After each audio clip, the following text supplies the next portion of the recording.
Good morning class. Are you ready? So let's start the class. Hello children. आज हम याद करेंगे और लिखना भी सीखेंगे नंबर 17 एंड नंबर 18. तो आइए, what is this? Number 17 and 18. सबसे पहले हम स्टार्ट करेंगे नंबर 17 लिखना.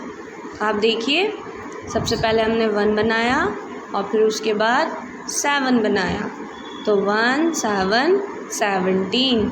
मेरे साथ रिपीट करिए. 1 7 17, 1 7 17, 1 7 17, 1 7 17, 1 7 17. अब ये हार्ट बने हुए हैं, इन्हें काउंट करना है. तो ये काउंट करके कितने हैं हमारे? कितने हार्ट हैं? 17 है.